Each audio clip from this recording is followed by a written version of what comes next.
ये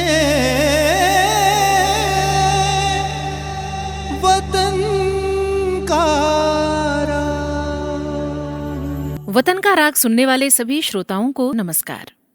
21 दिसंबर 1817 ये तारीख इतिहास में एक महत्वपूर्ण स्थान रखती है। मालवा के प्रसिद्ध नगर उज्जैन के पास एक छोटा सा कस्बा है महीदपुर, जो आज भी अपनी धरती से पुरातत्व के कई ऐतिहासिक साक्ष्य प्रकट करता आ रहा है। यही महीदपुर साक्षी बना था तीसरे मराठा युद्ध का, जो पेशवा और अंग्रेजों के बीच लड़ा गया था। पेशवाओं की इच्छा थी कि इस युद्ध को जीतकर वे अपने खोए हुए गौरव को पुनः प्राप्त करें, जबकि अंग्रेज इस युद्ध के सहारे सभी मराठा सामंतों और प्रमुख राजघरानों पर कब्जा करना चाहते थे। महीदपुर की लड़ाई में शामिल महाराजा मल्हार राव होलकर द्वितीय 11 वर्ष के थे, हरिराव होलकर 22 साल के और भीमाबाई होलकर 20 साल की थीं। इन तीनों ने मिलकर होलकर की सेना का नेतृत्व संभाला। अंग्रेजी सेना सर थॉमस हिस्लॉप के कमान में थी। होलकर की सेना के सेनापति थे रोशन बेग, जिनके पास लगभग 63 तोपों की लंबी कतार थी।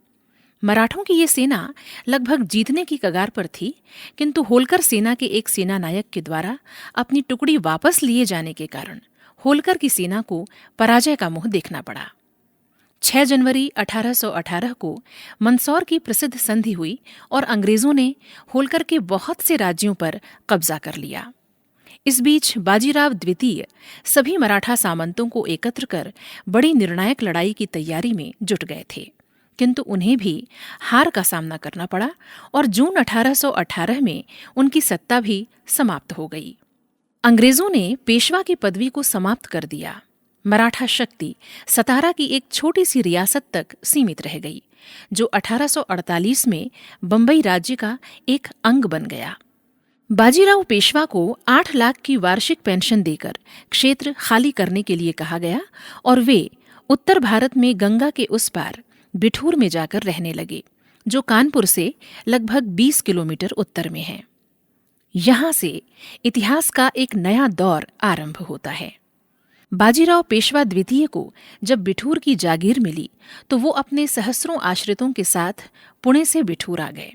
उनके साथ माधव नारायण राव, जो कि बाजीराव के गोत्र भाई थे, अपनी पत्नी गंगाबाई को लेकर बिठूर आ गए।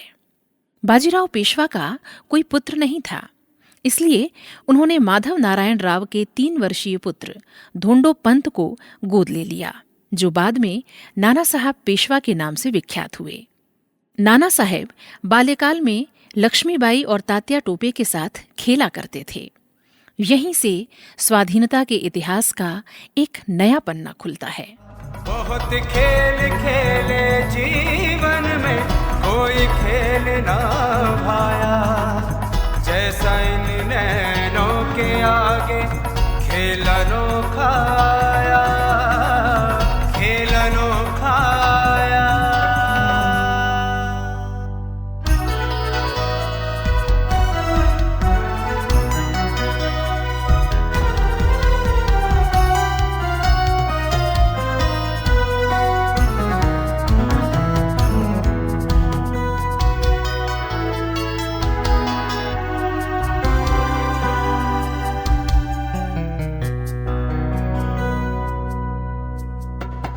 एक और अन्याय दमन की सैन्य खड़ी थी भारी, और दूसरी ओर अहिंसा सत्य प्रेम की पारी।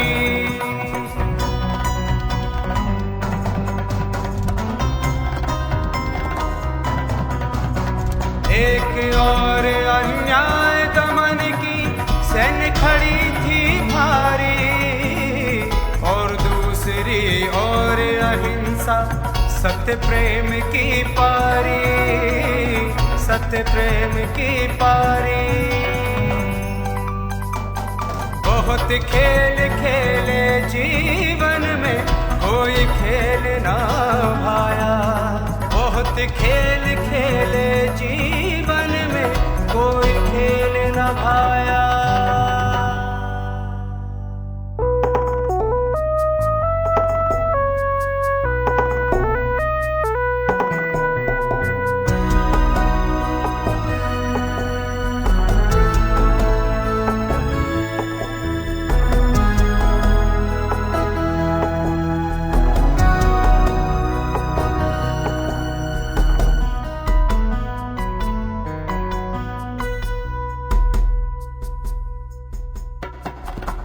कितने ही चढ़ गए बावले बड़े शौक से सूली, बिना अन्न जल मरे आने को टेकना अपनी भूली।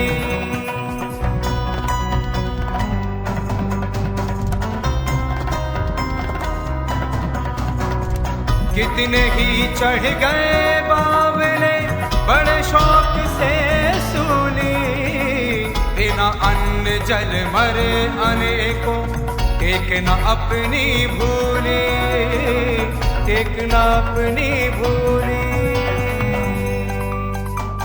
बहुत खेल खेले जीवन में कोई खेल ना भाया, बहुत खेल खेले जीवन में कोई खेल ना भाया।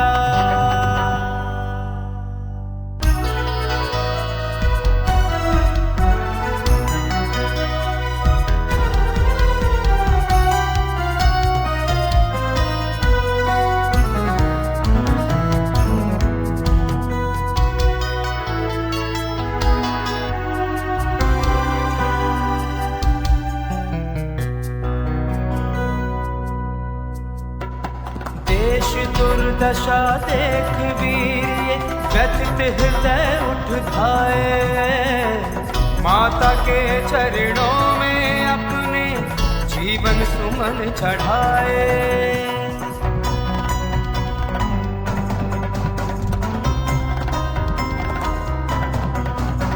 देश दुर्दशा देख वीर ये व्यथित हृदय उठ धाये, माता के चरणों में अपने जीवन सुमन चढ़ाए, जीवन सुमन चढ़ाए।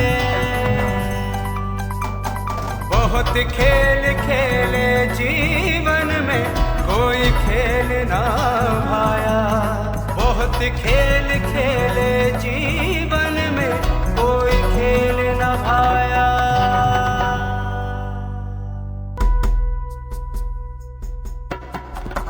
अंत कर दो सत्ता का जीवन ज्योति जगाओ, फिर से नव जीवन प्रभात की सुरभि छटा चहराओ। क्यों न अंत कर दो सत्ता का जीवन ज्योति जगाओ, फिर से नव जीवन प्रभात की सुरभि छटा छहराओ, सुरभि छटा छहराओ। बहुत खेल खेले जीवन में कोई खेल ना भाया, बहुत खेल खेले जीवन। बिठूर की अपनी जागीर को बाजीराव पेशवा ने अपने सौंदर्य बोध से मराठा स्थापत्य शैली में विकसित किया। प्राचीन काल में ये स्थान ब्रह्मावर्त के नाम से विख्यात था। यहीं पर बाजीराव द्वितीय ने महल और किले का निर्माण करवाया। बचपन के ये तीनों साथी लक्ष्मीबाई, तात्या टोपे और नाना साहेब बाजीराव पेशवा के निर्देशन में अस्त्र शस्त्र की शिक्षा प्राप्त करने लगे। कोई नहीं जानता था कि 1857 के प्रथम स्वतंत्रता संग्राम में यही तीनों एक निर्णायक भूमिका निभाएंगे और संग्राम को विस्तार देंगे। 28 जनवरी 1851 में बाजीराव पेशवा द्वितीय के अवसान के बाद अंग्रेजों ने नाना साहेब को उनका उत्तराधिकारी मानने से इनकार कर दिया। अंग्रेजों ने बिठूर की जागीर समाप्त कर दी और नाना साहेब को पेंशन देने से भी मना कर दिया। ये वो समय था जब डलहौजी की हड़प नीति देश में अपना पैर पसार रही थी और अनेक रियासतों के दत्तक पुत्रों के प्रस्ताव को अमान्य कर अंग्रेजों ने उनके राज्य हड़प लिए थे। नाना साहब ने अंग्रेजों से पत्र व्यवहार आरंभ किया, किंतु उसका कोई उचित उत्तर उन्हें प्राप्त नहीं हुआ। इस बीच नाना साहब की मुलाकात अजीमुल्लाह खां से हुई। उनकी कुशलता से प्रभावित होकर नाना साहब ने अजीमुल्लाह खां को लंदन भेजा ताकि वो उनके राज्य के उत्तराधिकार संबंधी प्रश्न पर लंदन में जिरह कर सकें। लंदन में ही अजीमुल्लाह खां की भेंट सतारा के राजा द्वारा भेजे गए रंगो बापूजी से हुई, जो सतारा के राजा का पक्ष रखने वहां आए थे। दोनों को ही अपने कार्य में सफलता नहीं मिली। वस्तुतः यहीं पर दोनों ने निश्चय किया कि भारत वापस लौटकर सारे राजे रजवाड़ों को इकट्ठा किया जाए तथा अंग्रेजों के अत्याचार और हड़प नीति के खिलाफ संघर्ष छेड़ा जाए। इनके वापस आने पर नाना साहेब पेशवा ने राजाओं और जमींदारों को पत्र लिखे, योजना को आकार देने के लिए सलाह मशविरा आरंभ किया, तीर्थ यात्रा के बहाने क्रांति यात्रा की शुरुआत की और जगह जगह लोगों से संपर्क किया। 10 मई 1857 को देशव्यापी स्वाधीनता आंदोलन शुरू हुआ।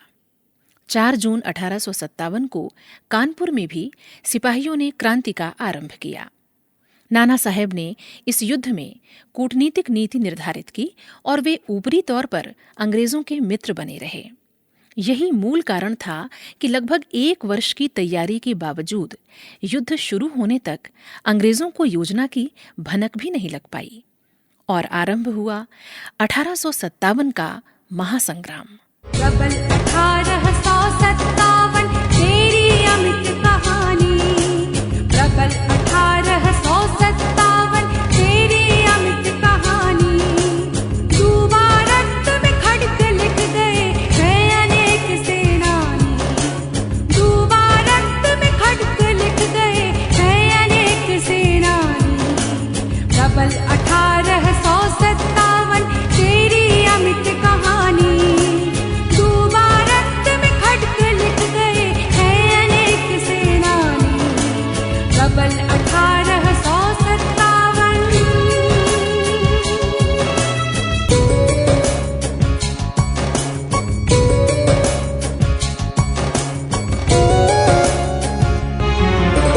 महाक्रांति का शंख बजाते तुम इस भूपर आए, बलिदानों की परंपरा ने नव उदाहरण पाए,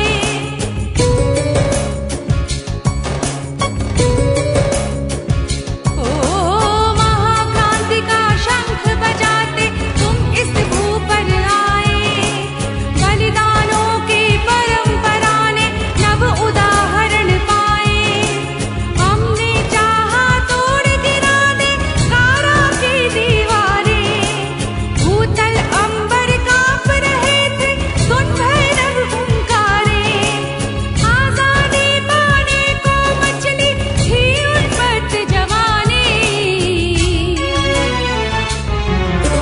प्रबल 1857 तेरी अमित कहानी, डूबा रक्त में खड़क लिख गए हैं अनेक सेनानी, प्रबल 1857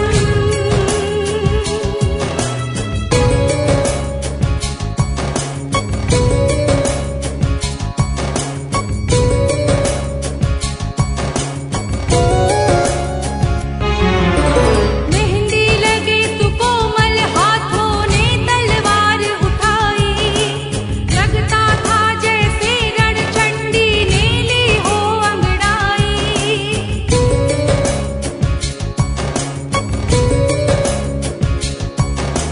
मेहंदी लगी तू कोमल हाथों ने तलवार उठाई, लगता था जैसे रणचंडी ने ली हो अंगड़ाई, चढ़ घोड़े पर और हाथ में लेकर खड़क दुधारा, तेरी वीर नारियों ने था दुश्मन को ललकारा, स्वतंत्रता की लौ पर मर मिटने को थी दीवानी, प्रबल 1857 तेरी अमित कहानी, डूबा रक्त में खड़क लिख गए हैं अनेक सेनानी, प्रबल 1857 कानपुर में विद्रोह शुरू होने पर कलेक्टर हिलबर्डन ने नाना साहेब से स्वयं की सुरक्षा के लिए सहायता मांगी। नाना साहेब बिठूर से 300 सैनिक और 2 तोपें लेकर कानपुर आ गए। कानपुर के कलेक्टर ने सरकारी खजाना और शस्त्रागार नाना साहेब को सौंप दिए। नाना साहेब ने तात्या टोपे को इसकी जिम्मेदारी सौंपी। नाना साहेब नवाबगंज में सैनिकों और शस्त्रों सहित तैनात थे। अंग्रेजों का मानना था कि नाना साहेब उनकी सुरक्षा के लिए आए हुए हैं। लेकिन नवाबगंज कानपुर में युद्ध का सैनिक ठिकाना था। 4 जून 1857 को कानपुर में युद्ध के संकेत मिलते ही दूसरे नंबर की सेना सशस्त्र होकर बाहर आई और अन्य सेनाओं को क्रांति में शामिल होने की सूचना दी गई। क्रांति के नारे लगाते हुए सैनिक बैरकों से बाहर निकल पड़े। क्रांतिकारी सिपाही नवाबगंज में नाना साहेब से जा मिले। नाना साहेब ने उन्हें युद्ध के लिए सारे शस्त्र और तोपखाने दे दिए। कानपुर में अशांति होने के और भी कई कारण थे। एक अफवाह तो ये फैली कि कानपुर में जो आटा बिक रहा है उससे बदबू आ रही है, उसमें कुछ गलत चीजें मिला दी गई हैं जिससे धर्म भ्रष्ट हो रहा है। दूसरी, एक अंग्रेज सैनिक ने एक भारतीय सैनिक पर बिना कारण गोली चला दी, किंतु उस अंग्रेज को गिरफ्तार कर बिना दंड दिए छोड़ दिया गया, जिससे सिपाहियों में आक्रोश फैल गया। तीसरी अफवाह ये फैली कि अंग्रेजों द्वारा परेड के मैदान में बारूद बिछा दी गई है ताकि भारतीय सिपाहियों को एक साथ मार डाला जाए। उसके पीछे कारण ये भी बताया गया कि अंग्रेजों को हिंदुस्तानी सिपाहियों पर संदेह हो गया है। ऐसे अनेक कारण कानपुर छावनी के विद्रोह की पृष्ठभूमि में थे। क्रांतिकारी सिपाही नाना साहब के पास पहुंचे और उनसे नेतृत्व स्वीकार करने का आग्रह किया। नाना साहब तो क्रांति के सूत्रधार थे ही। उन्होंने अंग्रेज सेनापति को पत्र लिखा कि वे कानपुर किले पर आक्रमण करने वाले हैं। नाना साहब ने खजाने के 1 लाख रुपए सिपाहियों में बांट दिए थे। सब लोग दिल्ली जाना चाहते थे, लेकिन तात्या टोपे और अजीमुल्ला खां का मत था कि कानपुर में ही रहकर क्रांति को सशक्त बनाया जाए, क्योंकि कानपुर की भौगोलिक स्थिति ऐसी थी कि वहां से चारों ओर से संपर्क हो सकता था और आवागमन सुलभ था। 7 जून को किले पर क्रांतिकारियों ने आक्रमण किया। अंग्रेजों ने जोरदार प्रतिरोध किया, किंतु 20 दिनों की घेराबंदी के बाद जब अंग्रेजों का रसद पानी खत्म हो गया तो अंग्रेजों ने सुलह का सफेद झंडा फहरा दिया। नाना साहब और जनरल व्हीलर के बीच समझौता हुआ, जिसमें तय हुआ कि किले में जो भी धनराशि और शस्त्र हैं वो नाना साहब को सौंप दिए जाएं तथा जो अंग्रेज जीवित बचे हैं उन्हें इलाहाबाद भेजने की व्यवस्था कर दी जाए।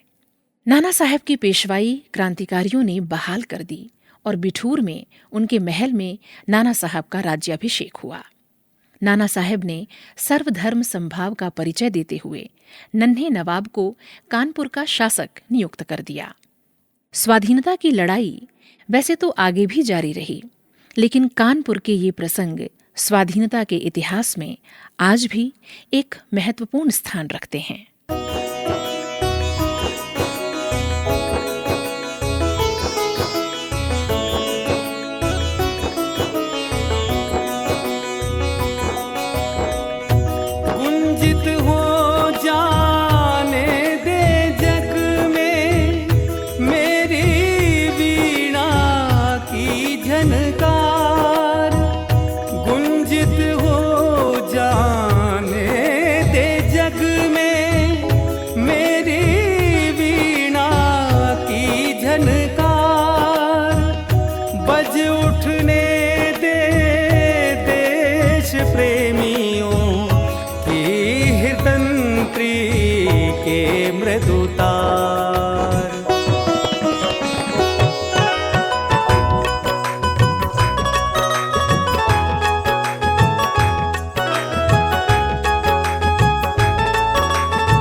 गणों को बढ़ाने दे वीर गणों को, मेरी बलिवेदी पर आज, मेरी बलिवेदी पर आज। इन्हें सजा लेने दो पावन, इन्हें सजा लेने दो पावन। स्वतंत्रता का सुंदर साज, स्वतंत्रता का सुंदर साज। बढ़ाने दे वीर गणों को।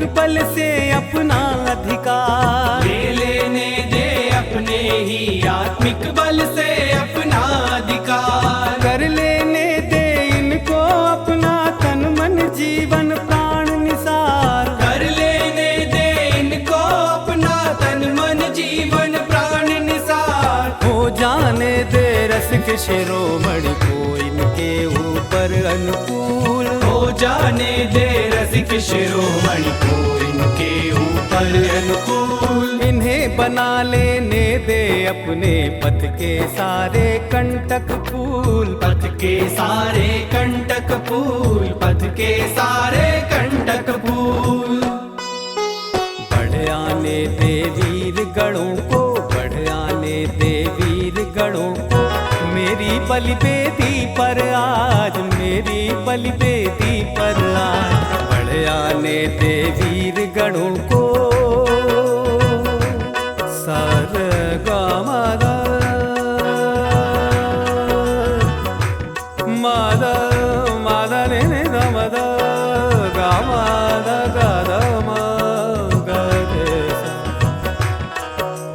गा मादा नि सा नि सा सा नि सा सा नि सा नि सा नि सा दा नि दा सा नि सा नि रे सा नि सा नि सा गा गा रे सा गा मादा नि सा गा गा रे गा सा रे नि सा दा नि मा दा गा मा रे सा सा रे रे नि सा दा दा रे रे मा दा दा गा मा मा रे गा रे सा रे नि सा गा मा दा नि सा गा मा दा नि सा गा मा दा नि सा। मिट जाने दे आज न्याय का झूठा थोथा स्वांग महान, मिट जाने दे आज न्याय का झूठा थोथा स्वांग महान, भस्मीभूत पुनः हो जाने दे शासक लोगों की शान, दे शासक लोगों की शान, दे शासक लोगों की शान, सत्याग्रह का सूर्य उदित हो जाने दे फिर से इस बार, सत्याग्रह का सूर्य उदित हो जाने दे फिर से इस बार, चकित और विस्मित हो जावे जिसे देख सारा संसार, जिसे देख सारा संसार, जिसे देख सारा संसार, बढ़ आने दे वीर गणों को, बढ़ आने दे वीर गणों को, मेरी बलिवेदी पर आज, मेरी बलिवेदी पर आज, बढ़ आने दे वीर गणों को।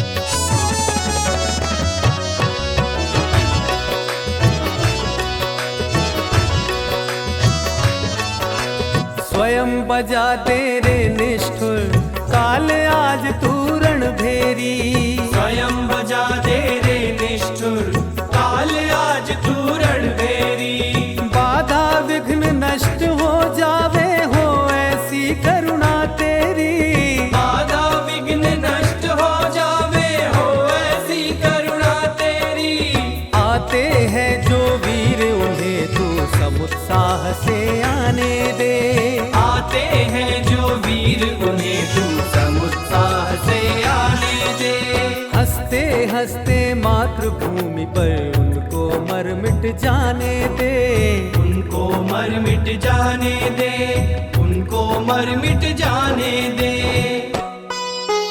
बढ़ आने दे वीर गणों को, बढ़ आने दे वीर गणों को, मेरी बलिवेदी पर आज, मेरी बलिवेदी पर आज, इन्हें सजा लेने दो पावन, इन्हें सजा लेने दो पावन, स्वतंत्रता का सुंदर साज, स्वतंत्रता का सुंदर साज, बढ़ आने दे वीर गणों को। अभी आप सुन रहे थे कार्यक्रम वतन का राग। ये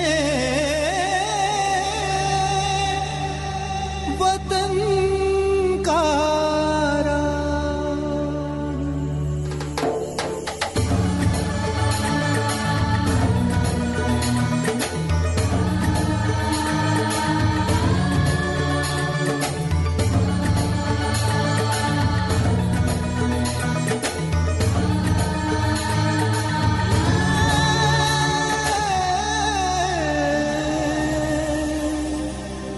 वतन